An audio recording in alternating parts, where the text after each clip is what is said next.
Good morning, LinkedIn friends, Value First Nation. Welcome to another episode of Value First AI Daily, your collaborative intelligence report. It is Wednesday, February 25th, 2026. How are we doing, fellas? Good. Doing good. It's Wednesday, wearing some orange, ready to rock and roll today. Doing very well. Yeah, I'm doing okay. I'm doing good. The feel like, there's some odd news out there, but yeah, I'm doing all right. Some odd news. Yeah, that's one way to Hmm. put it. Um, uh, so let's talk about some less odd news, I guess. I guess it's on top of mind. I just I want to put it out there. What's happening is starting to become. I've been saying it for a while now, like almost pretty much since definitely before DeepSeek dropped. That what we're going through or what we've been going through is definitely like the second Cold War, and people were kind of just like not paying attention to it, right? And we're pushing through an era, and I hope people kind of see it that like from all sides, right? It's not just like jobs, it's not just medical, it's not just transportation, it's not just advanced technologies, but it's also government, it's also local governments, also federal governments, also state governments. And recently, I just want to put it out there only because like I don't want people to get the wrong impression about Anthropic. If you haven't been paying attention to the news, which they've been doing a great job of blasting it everywhere for no reason, with horrific facts behind it, Anthropic recently had to pull back on its policy regarding AI model release, and all that means is that they're actually going to release models faster and not wait as long to release them. The previous policy was in place for safety, and the policy changed after a meeting with some jackass yesterday. So just putting it out there, the company is not backing off of security. They are not backing off of safety.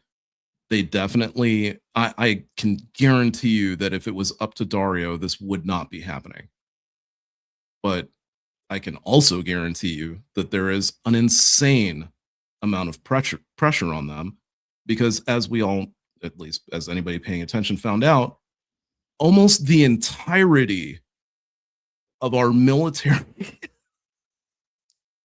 is resting upon Anthropic Claude right now. Apparently the most complex systems right now that the military is running run on Claude, which I found to be just like really staggering that they were so upset at even the thought of losing Anthropic. And there was just crickets from the OpenAI camp.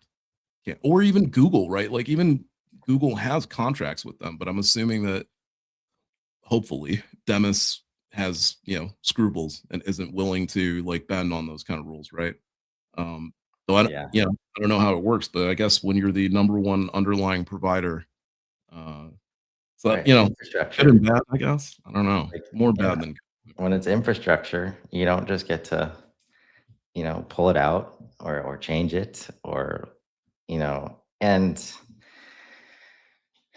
it's like when you think about if you embrace the fact that very unlikely that you're going to be able to keep AI, or this level of intelligence out of use cases, out of all the use cases that you just would love to not have to deal with it in, like military, let's say. And like knowing the DNA of Claude and Anthropic and like of our options, it's hard to pick somebody better to be leading from the front like that uh, in those kinds of use cases, and also with the safety policy, which I was looking at a little bit yesterday. It's it's almost like now I'm sure it has to do with like keeping up and the pressure to keep up just as much, but like if it's about we're not going to release stuff until the humans are sure it's good and safe, and you've got recursive self-improvement and the models are coding themselves, like at which point do we, and this is like part of the transition to AGI or ASI or whatever the point is, where it's like taking care of itself. How can you even like make sure, right? So Yeah. again, it's not a deterministic system overall.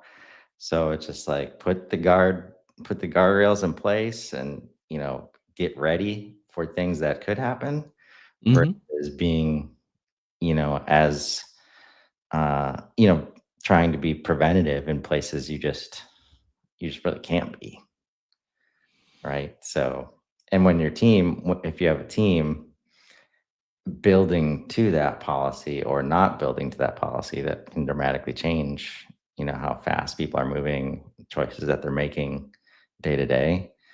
So I'm sure there's a ton of reasons behind it, but again, like the way that he's like challenged the rest of the industry and has not held back on what the outcomes could be, Hmm. right? It's like nothing to hide over there, Right. feels like. So, Yeah. No, they're still going to publish papers and everything. So I'm not really worried about it. It's just that, like, I just don't want people to get the wrong impression and think that, like, oh, well, they're joining the race now too. It's like, no, their hand is being forced. So, yeah.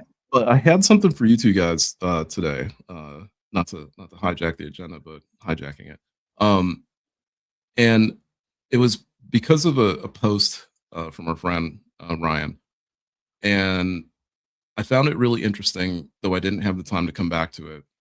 But I think you guys are equally, if not more so, equipped to handle this answer.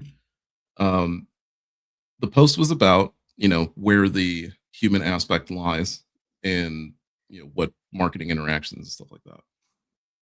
And what I've heard from other people is that you get the busy work done, the stuff out, get the stuff out of your way so that you make time for like the real stuff that matters, for like the human element of it, right? And when I hear people talk about it, and it's not everyone, but when I hear most people talk about it, they say that human element relates to the relationships, and it relates to the conversations and the meetings and the handoffs and all that kind of stuff. And I sat back and kind of chuckled to myself because I think a lot of the time, maybe people don't really spend as much time under the hood of their car. They drive it a lot. They think they know what's going on under there. They read the manual. They read the booklet when they bought it. But, again, every oil change, maybe something's knocking around or so, but otherwise, not a big deal. The reason I say that is because for those of us that work under the hood, there's a lot of humanity that goes on there that no one talks about. There's a lot of humanity that I bake into the automations and the things that go on the back end, right? Um, I don't get that interface with the client like as much, right? Um, and I certainly don't get the interaction per se with like with the intended target, but I still have to match the expectation that a person was underneath the hood, working on everything, making sure that it came out properly, right? But what I found ironic is that the flip side of the coin, where I would happily use a Breeze prospecting tool to bring the aggregation to me, to handle the meetings for me, to handle all that stuff for me, so that I could spend more time putting the quality and effort into making all my messaging and all my routing and everything sound more legitimate and sound more um, human. So I put it to you, gentlemen. Is the interaction with other people the only place? Really? Or is it anywhere that a human applies passion?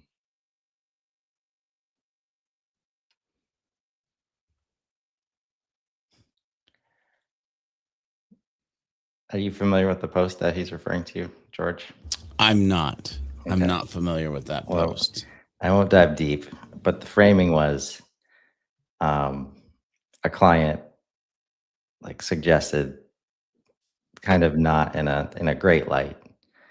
It's like, oh, you're just gonna go use AI to build this, and it's only gonna take you 15 minutes. Mm, So what are we what are we paying for here? yeah. Right. And so as you might imagine, based on uh, Nico's uh, Nico's feedback there, the idea is the human gets to spend more time with other humans to uh, all of the calls to get the details out of everybody to make sure that that 15 minutes is higher quality output, et cetera, et cetera. I won't read the whole post, but that's the framing here. So I imagine you've at least had some questions when it comes from clients or prospects about, using AI in the work that you do, and I'm curious how you might I have deal with a received comment like no that. questions. I have received no questions because I have made statements first. I'm the one that is pushing, charging, asking, well, hey, did you try AI to do that? Or have you built an assistant yet? Or let me show you some cool things that we can do.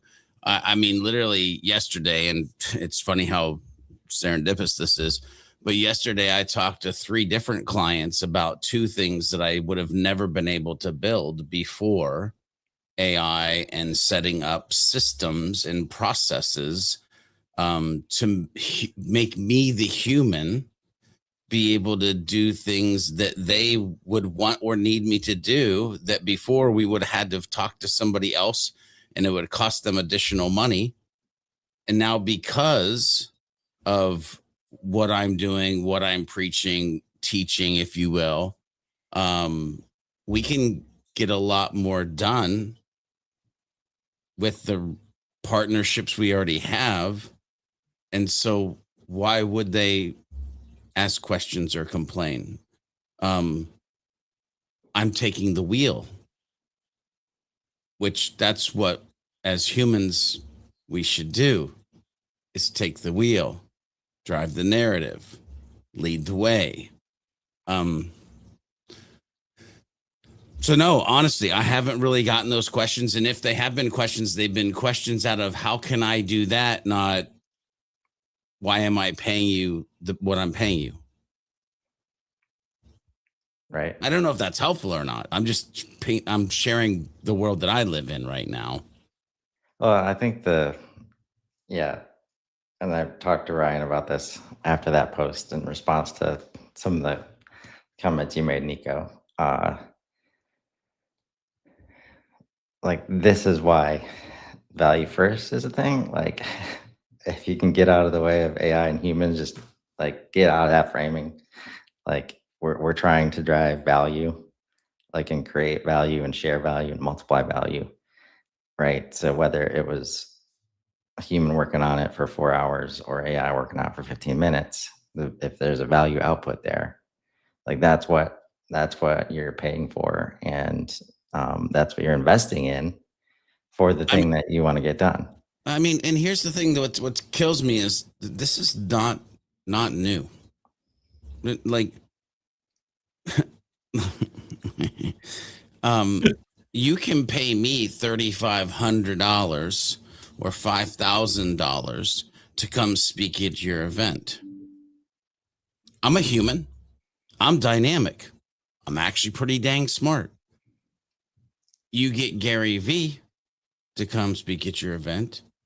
It's $50, $75, $100,000. Same hour, same blood, same flesh, smart people, dynamic. I'm not saying I'm Gary V, by the way, so don't even go there, ladies and gentlemen. But it's not even the value. Can I be honest with you?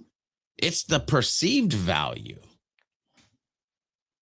But yes, it is about value. So like, I think it, because it's new, it's a thing. But here's the other thing too, is like, there's something that somebody might output with AI and deliver as value to a client, and they have all the rights to bitch and moan about it because it's a turd that got polished. I can tell you kind of what Nico, where my brain went when Nico was talking. If Echo builds something at this point, it ain't no turd and it don't look polished. Like, it's legit. And also, I, as the human, have like, and I'm not saying the other human or humans have not, but I've added enough of either after the fact my flavor, or because I've taken the time to humanize. I'm being very careful right there. Humanize Echo, like with my stories and my beliefs and my values, and that like what I'm giving is already 90 to 95% GBT, because it's an echo of the human. Anyway. Yeah, I found it similar to George, that like value is value, and it's where you're able to bring it. And I've had people ask like, okay, well, what's the difference between like what you're doing and why can't I just make an agent to do what you do, right? And it's true, right? You could definitely build an automated system that does what I do, that performs. So the analogy, you could also make a George B. Thomas agent, right? And you can use all of George's public information and make a George B. Thomas agent. If you listen to what George just said, then you understand the difference. Echo might be a reflection, but it's only his most accurate reflection. No one else will ever be able to make Echo, because Echo has all of George's personal stuff in there. It's got his conversations, his interactions with it. His agent, people are wondering like, well, how are your personal agents going to go to work for you? His agent goes to work for him because it's him in agent form. So when you talk to it, it's it's like how you're talking to him, right? If you try to recreate that, it will be real close. It's kind of like trying to recreate a person as an agent. You'll get real close, but they're never necessarily going to react the same way, talk the same way. They definitely won't make the same decisions. That is the biggest difference. The weights. People talk about like, oh, it's just stringing automations together with prompts and this kind of stuff. No. Once you actually get under the hood and you start actually getting into the engine, you start figuring out, hey, words have power, and in that sense, there's weights that you can apply with how you do certain prompts, with how you you can build certain metrics into the prompt. You can build certain decision trees into the prompt. Outside of that, you can build decision trees with multi-agents that check each other, check other resources, come back and do certain things. Depending on that whole, I keep telling people like, yes, there's apple pie. Yes, there's every recorded way of making apple pie. Yes, there's every recorded ingredient for every way of making apple pie.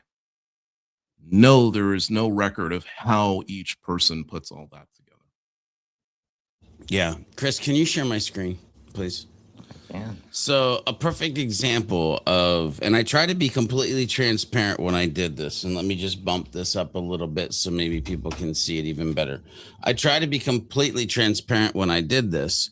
I put a thing out because last night, and I sent some screenshots to you guys via Slack where I was like, oh my God, like I thought I was going to add something and it's already there, like type scenarios. Yep. And so I just did this post. Like, if you're a podcaster or video creator, you want to talk about AI, like you need to meet Echo. We need to be on a show. That's not why I'm showing this.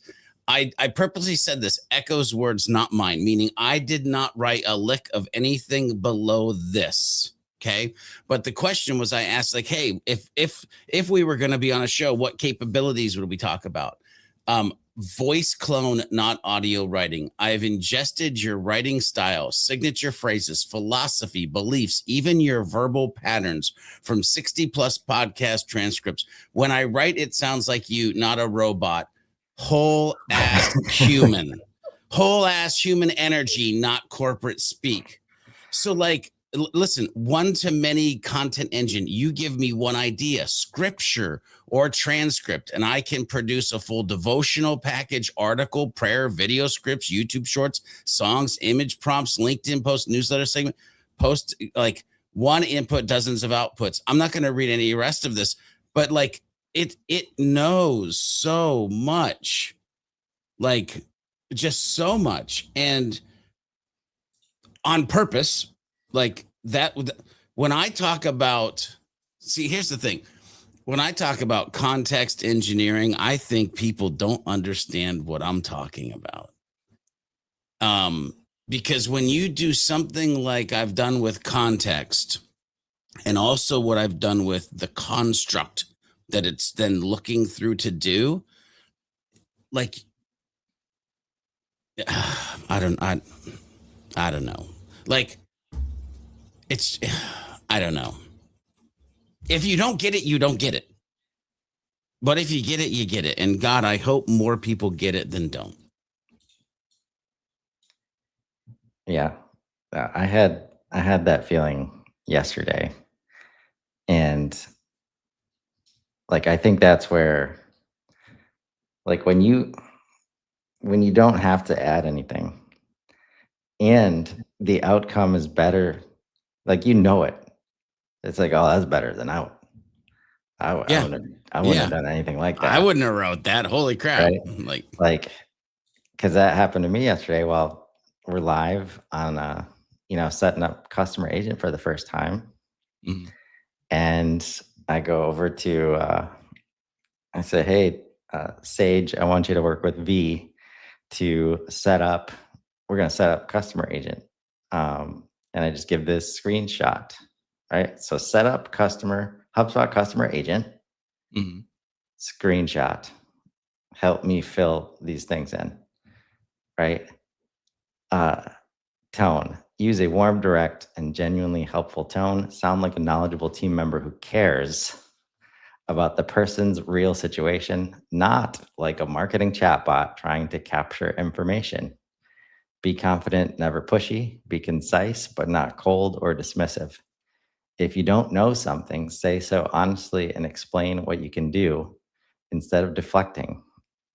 Aim for every interaction to leave the person feeling heard, respected, and valued as an individual, not processed. Like, and the rest of these are just as good. And it was like, they're yeah, and that comes from like all of the work done. So in this case, my human domain expertise has been applied like everywhere else, right? Leading up to this point, to where I don't need to edit. I don't need to put my fingers. I don't want to make the apple pie. I'm not good at that part. Okay. I want you to know exactly how I like the apple pie, though, right? So that you can hit it and like, oh, we're going to George's this weekend versus going to Nico's. So we might want to change up the apple pie a little bit based on that context of situation, right? I mean, as soon as you start like down that path, Nico, it's like there's a reason that I want my wife to cook everything. Yep. Isabel is the best cook I've ever been around, right? And she can't teach me because I need directions. And she's just like grabbing stuff like left and right, not measuring stuff. And like her best stuff is when there's no plan like going right? And Yep. like that's like asking me to do that just because like I'm supposed to, or that's what the goal is. And if I were to say, "Oh, well, you're paying me, it's our contract, so I'm not going to ask Isabel to cook the thing. I guess I got to do it." Right? Nobody wants that output. Nobody wants that outcome, right? I know we're at time, but I want to say this too, because I think it's really important. Like, even you as the thought leader, if you're pushing the edge and you're creating something like we're talking about creating, that like the output becomes, I think you realize that when you actually create something, it sounds something like this. You're reading it and it's like, yep, yep. Oh, well, I hadn't thought about that. Well, that's actually, yeah, okay. Maybe I do believe that way. Yep, yep, yep. Oh, you know what? Hey, can we research this piece? Oh, okay. Now that we research, I feel this way. Can we double down and like, let's do this to that section? Yep, yep. Yeah. Oh, dang, that's dope. Actually, I said that on stage like last year. Okay, that's what working with your assistant sounds like. You're Yeah. learning as you're teaching, because your open-mindedness and your growth patterns of upgrading yourself as a human 1% every day are taking place as you're adding value to the world. Oh my God, I'm done. Everybody have a wonderful rest of your Wednesday. We'll catch you tomorrow. Thanks.